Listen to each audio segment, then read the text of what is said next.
Wish has utterly failed at the box office. It is something that the corporate mainstream media never saw coming. Now they're writing articles telling you that nobody could have predicted this. Except we did, and we will continue to do so, because we fundamentally understand the difference in what has happened to Disney today versus what Disney once was. The corporate media, they don't get that at all, or at least if they do, they can't say it. But we will. And in this video today, not only are we going to show you just how badly Wish underperformed what they expected to have happen, but we're going to show you that it's not the market that has changed underneath Disney. It is not shifting political or ideological viewpoints that has caused Disney to fail. It is not the streaming services which have transformed the entertainment industry. It's Disney. They're different. And we'll show you the programs that made them so right now.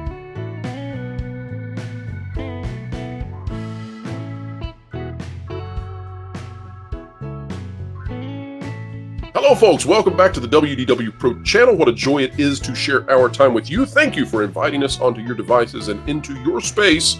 We are happy to be there. Joining us is John F. Trent, the editor-in-chief of ThatParkPlace.com. John, welcome back to the channel. It's good to be here. Always glad to be on the show. Absolutely. And John, we are going to be going into, I guess, what has laid the foundation for Disney's failures. So let's start off by taking a look at some of those failures, and that is, of course, beginning out with the Hollywood Reporter talking about this past box office weekend, which has just been miserable for the mouse. This by Pamela McClintock. Box office, Hunger Games prequel and Napoleon Conquer Thanksgiving as Wish wobbles. I guess you could say it's wishy-washy. Let's drop down here and see what it has to say. And you'll notice they're not even talking about the Marvels. The Marvels, of course, is what, in its second or third week, and it's already gone. Third week, it's already in sixth place. The fastest we've ever watched a Marvels film drop out of the top 5. So that's another record. Congratulations to everybody involved in that one. Let's go down to this paragraph, though, where it's... What's that? How many is that now?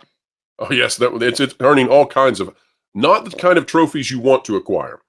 The Hunger Games prequel easily topped the domestic chart with an estimated $42 million for the Wednesday to Sunday corridor, including $28.8 million for the weekend. The movie, which opened the weekend before Thanksgiving, finished Sunday with a domestic total of nearly $100 million and $197 million globally after earning another $26.2 million overseas. So in other words, John, The Hunger Games is not some sort of giant behemoth that is taking out all of the box office.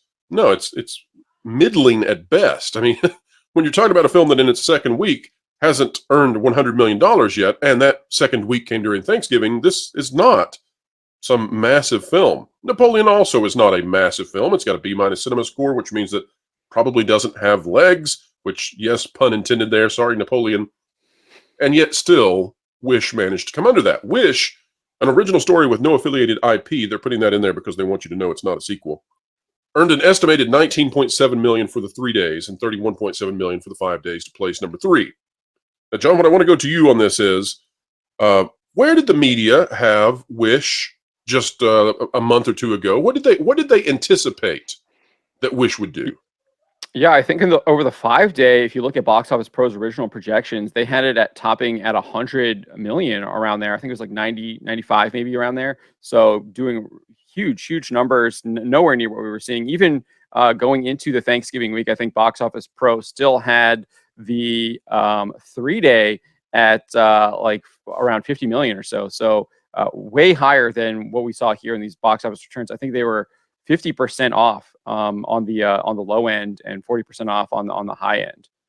So, John, in my estimation, then it looks to me like the corporate mainstream media, that they did not see any difference in Disney today versus Disney when they released Coco, Frozen, etc. They were analyzing this as if we were in that same time, and clearly there's something that the mainstream corporate media has missed, because Wish coming in at $30 million is, frankly, I mean, that's terrible. You're talking about an entire week. Yeah, especially over a 5-day, that's absolutely abysmal. Especially on the Thanksgiving holiday, where usually I know for me when I was a kid, that was when you went to go see the movies. I went to go see the Harry Potter movies with my family, my extended family, my cousins, and everything when we were visiting my grandfather up in the Poconos. So that was a time where you went and saw family friendly films, and clearly families are not going to see Wish in theaters. You have to go back to the 1990s to find a time when Disney was not dominating the Thanksgiving week. They've now done this 2 years in a row. Strange World, of course, was embarrassing. Now we have Wish doing the same, and perhaps Wish is doing marginally better than Strange World. It's still going to lose at least $100 million, depending on how it legs out. We'll see how that plays out. I don't anticipate that it's going to do much. And Wish is being billed as a princess movie as well. So we haven't seen a princess movie do this bad I don't think we've ever. I don't think there is one. Yeah, I don't think there is a princess film that has failed like this. Now, the interesting thing to me here is that they call it a 5-day. We know it's actually a 7-day. And the reason that we know that is because there's some strange Saturday sneak peek system that earned it $500,000 before the Tuesday previews. So if you add all this together and you say they had this Saturday sneak peek that nobody really understands, but threw significant money into it, then you take the Tuesday previews, and then you go, okay, now we got Wednesday, Thursday, Friday. You get to a full week of showings. So in 7 days, although they're calling it a 5-day, in 7 days, this thing earned barely $30 million. As you said, it was anticipated to earn $100 million. That's where they thought it would go, and they would have loved and applauded if it had done better. I want to take a look now at what is driving this down, because, John, one of the things we're watching is we have anticipated this, right? You anticipated this. I anticipated this. Valiant Renegade anticipated this. Midnight's Edge anticipated this. We could go through the list. This isn't surprising us. And yet the corporate media is saying that it surprised them. It's saying that nobody saw this coming. I would beg to differ. And I think that there is a key point of analysis that they're missing. So let me show you what I posit might be happening here. Take a look out of September 1st, 2021. This was a program launched under then CDO of the Walt Disney Company, Ton Newton. The Walt Disney Company announces Reimagine Tomorrow Diversity Initiative. As part of its ongoing commitment to broader diversity, the Walt Disney Company has announced the Reimagine Tomorrow Initiative. The initiative highlights Disney's current efforts to showcase stories and talent from underrepresented communities, as well as its intentions for the near future. John, are we in the near future? I would say so. I think we're in the near future. 2023. At Disney, inclusion is for everyone. Reimagine Tomorrow is our way of amplifying underrepresented voices and untold stories, as well as championing the importance of accurate representation in media and entertainment, because we are all greater than a single story, and we all deserve to feel seen, heard, and understood. Now, this is all packaged, and there's a bow on it of positivity and altruism, and everything's good, but that's really not, I think, what underlies all of this. So let's look at where they went astray. Next paragraph. Some of the bold actions being planned include having 50% of characters from scripted offerings across Disney General Entertainment come from underrepresented groups, as well as adopting inclusion standards across all content. Beyond storytelling, Disney is also planning to have over half of its annual charitable giving directed towards programs serving underrepresented communities, as well as spending at least $1 billion with diverse suppliers by 2024. They also changed the way that cast members had to look, and it keeps going. But one of the big steps, John, in all of this was that we had the leaked videos from Christopher Rufo. Could you tell us exactly what Disney was doing with Reimagine Tomorrow that may not have been part of their public facing of the of this program? Yeah, there was a lot of it, and I would actually argue that they were very public about what they were doing, especially in those Reimagine Tomorrow's videos that we got from Christopher Rufo. A lot of it is on their website. You can find it. You see there the casting quotas that they have. But one of the things that they announced, I forget her name. She's like the head of their HR. Her name's like Victoria. I can't remember her last name. But she was she's like above Ton Newton, and she indicated that they were going to be changing how they greet children and people in the parks, removing gendered greetings like boys and girls, ladies and gentlemen, changing that so it's quote unquote non-gendered now, clearly trying to push that kind of message with the gender orientation stuff. That was one of the big things. We saw them also, I can't remember the woman's name right now, but she was working on the Louder and Prouder show, and she was discussing how she had a not so secret gay agenda, and she was putting all kinds of references and what I would call propaganda into that children's show. We've seen how that has turned out. It's one of the biggest pieces of, I think, entertainment propaganda ever created across the board.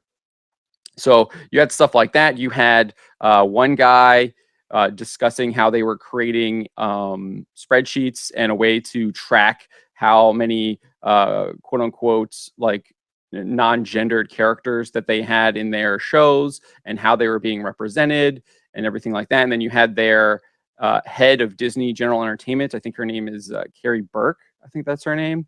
And she was discussing Carrie how. Beck. Okay, yeah, she was discussing how she had children that were pansexual and non-binary, and how she wants to make sure that the Disney General Entertainment programming represents them, and not only just having them as background characters, but actually having them as the main characters, focusing on their stories and things like that. So those are like the big, huge takeaways from those videos from Reimagine Tomorrow that took place. It was a big conference that took place after the Walt Disney Company decided to get involved with the parental rights in education bill in the state of Florida back in February 2022. So then let's take this into the philosophical for a moment, because there are those who would watch this video, there are those who would be detractors or who are skeptical of what we're saying, and maybe some of them have good points in being skeptical of us. So let's play with that forthrightly. Let's delve into, John, what is the best way to present diversity, okay? In other words, when you and I grew up, we probably watched TV shows that had a plethora of characters of different backgrounds and appearances and ethnicities and religious beliefs and all of that.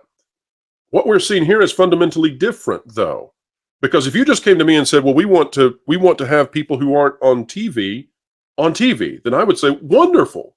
You know, if you came to me and said, you know, there's not enough Latino people on TV, this is really bizarre, or they're not in the movies, and you know, you've got little girls growing up not seeing themselves on the movies, and that's not okay. I would agree and say, well, let's fix that. It's the methodology that they're applying to get to that correction that I think is dangerous. Can you help us differentiate what it is that we want versus what is happening? Yeah, so I can't obviously speak for everyone. I can kind of speak for myself, but I definitely feel like the Reimagine Tomorrow stuff has this kind of underlying racist principle to it. When you're looking at those casting quotas, you have to have 50% of your cast being a certain demographic. So I definitely feel like that's kind of underlying that. That's part of the what do they call it? That makes it hard to do a movie about Ireland, a historic Irish tale, right? Correct. So already on the starting point there, you're creating restrictions on the kinds of stories that you can and cannot tell. You are kind of captured by the ideology that they're trying to promote through these policies, and that really kind of restricts your creativity. You're not really able to go back to the well that the Walt Disney Company really had, which is like a lot of the old Grimm fairy tales. You're thinking of Snow White and even the stuff like Little Mermaid. Obviously, that's not a Grimm fairy tale, but going back to like kind of like older fairy tales that were created by cultures that were very kind of ethnocentric, and you really can't kind of tell those stories anymore without fundamentally changing what they are and changing who those characters are. And I think that's a big issue. As far as the stories that you want to tell, I think there's room for all kinds of different stories, and people have all kinds of different tastes, but you also have to still appeal to basically your core audience that you have. And we know the Walt Disney Company understands what their core audiences are. We've seen Kathleen Kennedy at Lucasfilm talk about how she wanted to fundamentally change Star Wars storytelling from kind of a boy-centric story to incorporating more female audience, and they wanted to do that through the stories that they were telling, the people that were telling the stories, and we've seen that has been an abysmal failure because they just don't fundamentally understand that. Whereas like they had a female property already with like a lot of their Disney princess stuff, stories and like that. I think we saw the success of Frozen and how well that did, and how that can kind of do pretty well. So I think you can still focus on different stories and have different focuses on them, but you also have to understand who you're marketing them to and who's going to go watch them. And that's probably like the biggest thing that I would say. And then you also kind of just want storytellers to be storytellers, let them be creative. Obviously you can put constraints on them. You don't want them just kind of like blowing the budgets like the Walt Disney Company is doing now. You want to keep those budgets down and be able to like increase your profit margin and things like that. But that's a lot different than putting on racial quotas and gender quotas and sexual orientation quotas in your movies and TV shows that you're creating. And So I think that's many like of the kind of ones big at the difference top there. here, John, are true believers in this. But 100%. the problem is that in religious beliefs and in beliefs that have a backing of thousands of years, let's say, there's a huge span of time to develop out an ethic because these are very complex issues. And I think what we're watching, particularly California and New York, play with is they're trying to develop an ethic that would satisfy this ideology that they've taken on. And they have massive unintended consequences in the way that they're doing this. And so they're doing this top-down morality where now everybody gets thrown through the grinder of ratios, right? And it's creating this neuroticism in the people who don't even believe in it because they're now terrified of, oh, can I even put a white guy in the lead? We can't have two white guys. And we've seen this with Deadpool. We've heard reporting out of it that they're trying to figure out any way in the world they can to make the entire rest of the movie diverse because they're scared of having two white guys together on film. It's just two white guys. It's so scary.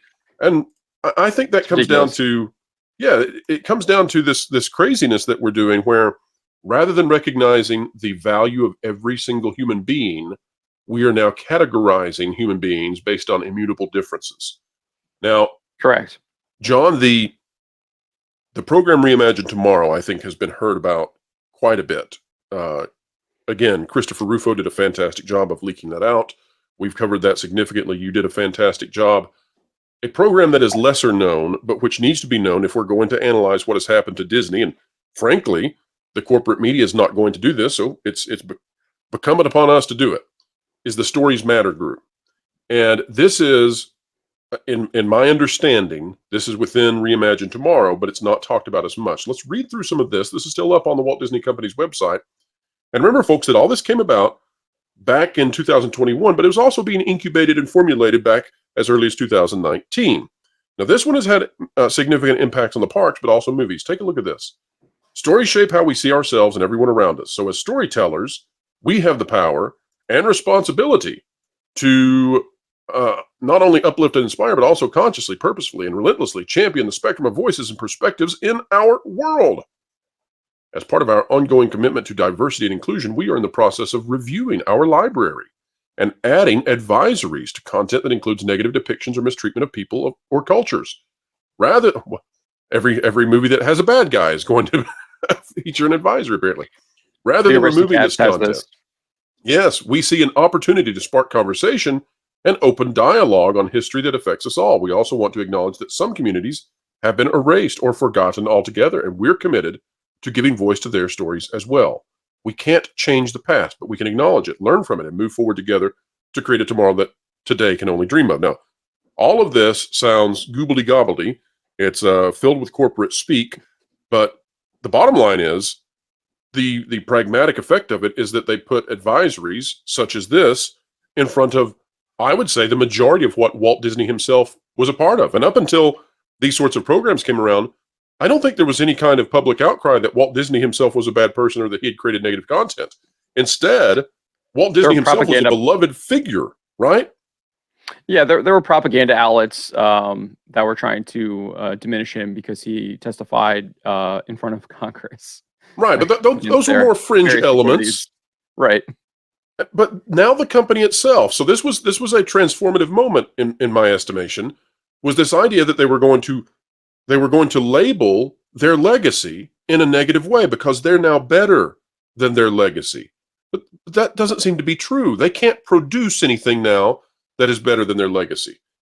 And so, John, what do you know about the Story Matters group? And do you think that Disney, having publicly maligned their older content, may have not only externally but internally impacted their ability to transmit timeless tales? Yeah, I think, I mean, as far as what I know, it's kind of what's on the website here, what they publicly revealed, and the comments we've seen from their Reimagine Tomorrow conference that were leaked by Christopher Rufo, which I think are kind of like embedded into that Stories Matter group. As far as how it's damaged the company, I think you can just see that by the stories that they're telling now. They don't really appeal to anyone. They're almost insulting to the people that they're actually trying to appeal to. No one really understands like what's really going on with a lot of their stuff. And I think on a separate level, on almost like a technical level, they've kind of chased away a lot of their own employees as well. People that might have had expertise in a lot of this stuff. You can point to someone like John Lasseter, obviously in more of an executive role, but you also can look. It's hard not to imagine that they didn't lose a lot of people on the lower end as well that were doing a lot of this, a lot of the animation, a lot of the storytelling, a lot of the true love and crafting that went into what Disney movies used to bring. And clearly that's not there anymore. You can see that just by the product that they're putting out. The stories just aren't really as inspiring anymore. They no longer are timeless. They're kind of, again, like kind of trapped in this ideology that they have to tell now. So they're telling ideological stories rather than kind of timeless tales of... It doesn't seem to me, John, that they understand. I don't think they even understand what kind of moral or ethic they're embedding in their stories. Like, that seems to me to be something that confuses them. Well, I think they do understand, at least like the higher ups probably do. I mean, we had Bob Iger talk about when he came back to the company. He did a town hall last November, I believe, was when he came back. And he was basically saying he was the arbiter of what is right and wrong. So I definitely feel like they do, at least on that's that going level, well. They have an understanding of what is moral. And I think clearly most people see what they're pushing as immoral rather than what is true and right. And where Bob is facing a market that says, no, we actually decide. The market, society at large decides what is right and wrong in terms of your content, Bob. Yeah, I would actually, I mean, I understand where you're coming from there. I would probably disagree on that a little bit. Okay, disagree, please. Tell us why. Yeah, so I think right and wrong comes from God, whether or not... Well, sure, but I'm talking about in terms of right and wrong market decisions. Correct. I guess where I'm pushing back there is just that obviously we're seeing market pushback on Bob Iger on these decisions, but that's not to say that could change and like they do indeed influence the market. So the market is now kind of has this inverted morality as well. That's obviously something that they want to push there that we're seeing on those. Let's hope that doesn't happen. That would be very exceedingly bad for all of us.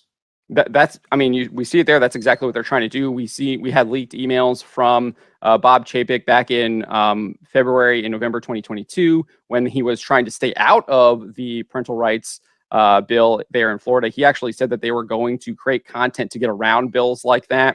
So we've seen stuff like that as well coming from the C-suite there at the Walt Disney Company. So they are actively trying to for lack of a better term, groom people into this kind of immorality through their content. Okay, John, let me throw you an idea that came into my head yesterday while I was on the Valiant Renegade show, and I want to see how you play with this one. My evaluation of what has happened for the Walt Disney Company over the last few years is that they assessed that brand loyalty to the Walt Disney Company, especially with families and perhaps with young adults, was such that it was stronger than the loyalty to virtues, morality, and ethics of a traditional nature. And so Disney assessed that whatever they put into their content, families were going to watch that regardless because their love for Disney exceeded their principled stands on traditional values. It's now my position that Disney utterly failed in that assessment. That was critically incorrect. Do you think I've got that, or have I not fully articulated it, or is there a mistake in that?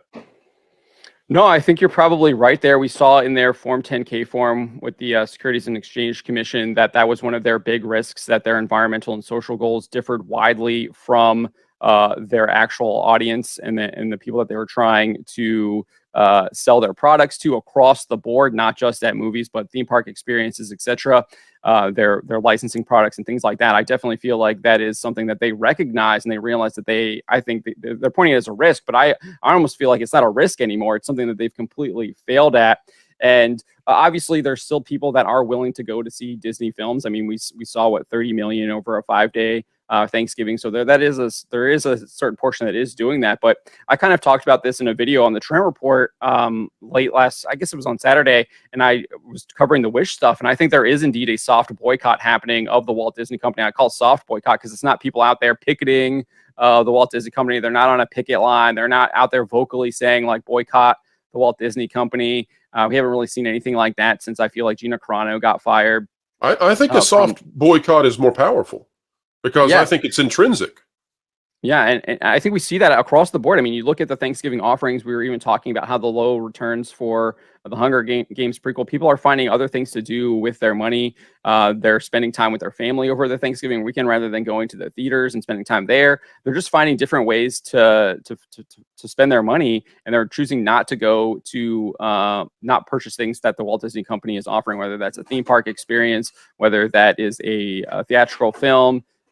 Whether that's watching stuff on Disney Plus. I mean, we're seeing poor returns on Marvel shows as well as Lucasfilm products. Well, the subscriber numbers sometimes befuddle us because we don't know how they're deriving the subscriber numbers for Disney Plus, but the ratings don't confuse us at all. The ratings are often abysmal. And when you look at the fact that Trolls Band Together is almost certain to beat Wish for its entire box office run, I don't see how you can come away with any other conclusion than families are looking at Disney, and the Disney brand now is toxic to families because families say, let's go look up and see what's going on with this movie before we watch it. And then they go check the reviews, and then they don't go see it. Whereas in the past, Disney, as a effect of being at the top of the Pareto principle curve, Disney just had that brand loyalty where families saw Disney and said, oh, cool, there's a Disney film on, let's go watch it. And now that doesn't happen anymore. Now, I want to wrap up, John, with two articles that are on thatparkplace.com. And this one is by LW Ghost. He's been on the channel before. But I love his take on what's going on at Disney, where he says, in other words, just as I famously noted that what is sold in the entertainment business is attention span, what is sold by a company doing that to those who back it is their ability, based on experience and track record, to obtain and keep that attention span. We've seen that completely eradicated by Disney. Although I will say that we're keeping quite the attention span covering their failures. So that's something bizarre. And then you've also got this article out. The Walt Disney Company admits that consumers' positions on Disney's environmental and social goals often differ widely and present risks to our reputation and brands. And this article and some others that have covered the same thing have really taken off like wildfire. I'll watch up-and-coming YouTubers or other established channels, and I'll see them reading this article now by you regarding Disney admitting in their financial filings that they know they have significant risks. And, we'll just read this here. One of the bullet points, this is from a 10-K filing with Securities and Exchange Commission, so this is where they're protecting themselves. One of the bullet points in the section states, we face risks relating to misalignment with public and consumer tastes and preferences for entertainment, travel, and consumer products, which impact demand for our entertainment offerings and products and the profitability of any of our businesses. Now, John, in the Valiant Renegade show yesterday, one of the things that happened was we had Ron Coleman on, and he said, some of this looks boilerplate, but one of the things that we noticed was that the opposite side of the boilerplate is not there. In other words, the positive side is not presented, right? So usually you'll see this in these kinds of filings, and then you'll also see, but we anticipate the market will increase our by such amount, and they'll give the positive spin. Disney doesn't really have that, and that's what makes this so bizarre. Is it's just a giant lump of concerns that they have in regards to how the market is going to receive what they've decided to do, and Disney blames the market, right? So whatever the commentators out there, the analysts for entertainment in the corporate media, whatever they may be blaming, they'll be blaming creative focus, or they'll be blaming the streaming. Moviegoers. Yes, Disney is blaming the market. They're suggesting the market has moved from underneath them. But I think we've shown demonstrably in this video that at least since 2021, but likely a few years before, Disney itself made a foundational, transformative, and what would you say? They transmuted what was so successful into something that is not, and they did so with press releases applauding it. How's that? Yeah, I think that's pretty accurate. I mean, we documented that with the Reimagine Tomorrow stuff, the Stories Matter stuff. It's very clear. We have multiple comments from both Bob Chapek and Bob Iger discussing this stuff. We have the Reimagine Tomorrow conference where you have people like Latoya Rabenu, people like Carrie Burke. Like, you just have all of these people kind of explaining what their objectives and goals are through these programs and policies. And it's very clear that they want to change the morality, the principles, the virtues of the people that are watching their programs. And by the way, John, you were right. It's Carrie Burke. When I had corrected you and said Carrie Beck, I was thinking of the executive at Lucasfilm. It's so hard to keep track of all these people, but we do so with joy as we endeavor to explain entertainment and keep people ahead of the culture curve. John, I think we've analyzed this in a way that folks will not hear anywhere else. That's why we do what we do. One of the things that you're doing, of course, is you are now the editor-in-chief of thatparkplace.com. You've been at that now for a few days, I suppose. Tell us a little bit about how that's going and share with us about the Trent Report, the new YouTube channel that you've started, which I think is really something people out there should be subscribing to and watching closely. Yeah, so having a really fun time at thatparkplace.com. We're kind of covering all the gamut of pop culture. Obviously, we still have a focus on the theme parks and some of the things that we're doing there. But we have really good, insightful commentary, like we just kind of put out there with the Form 10K, with the Securities and Exchange Commissions. We have people like LW Ghost providing his analysis. I provide my analysis and commentary as well. And then I also kind of take that and apply that on the Trent Report, where I kind of I did think that we are seeing a soft boycott of the Walt Disney Company. Did a video on that. I'm also having guests like Chuck Dixon provide his analysis, where he's talking about why we should actually celebrate films like The Marvels and Wish failing.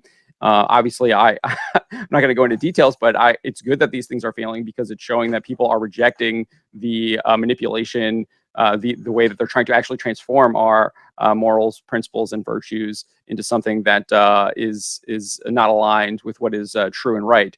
So a lot of good stuff happening. I'm really excited about it, and we're already seeing excellent readership across the board, and the channel is really taking off. So I'm really excited about where we're going with both the Trent Report and thatparkplace.com.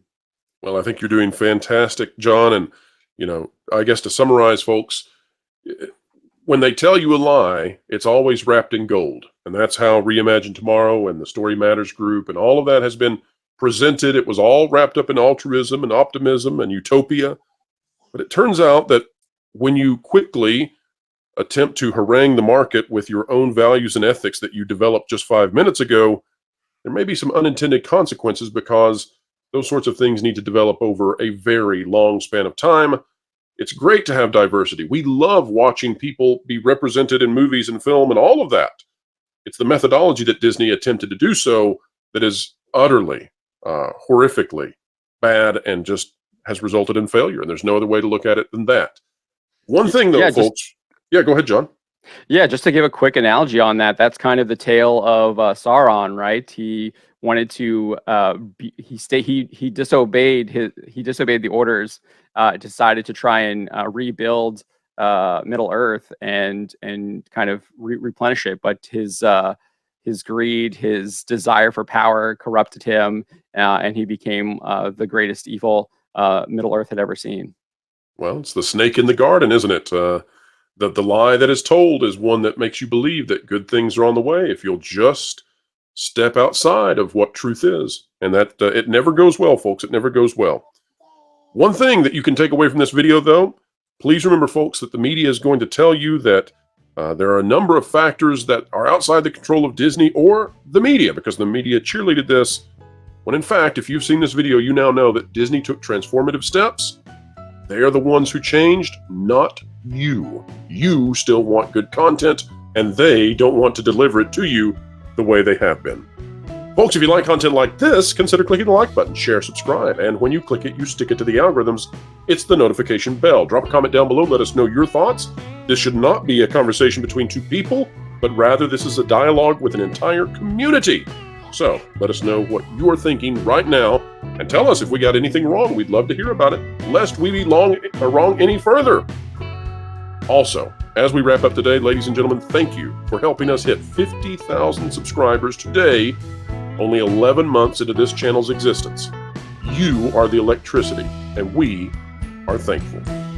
Wherever you are and whatever you're doing, keep learning, keep growing, and keep having fun. Listen up, my brothers and sisters.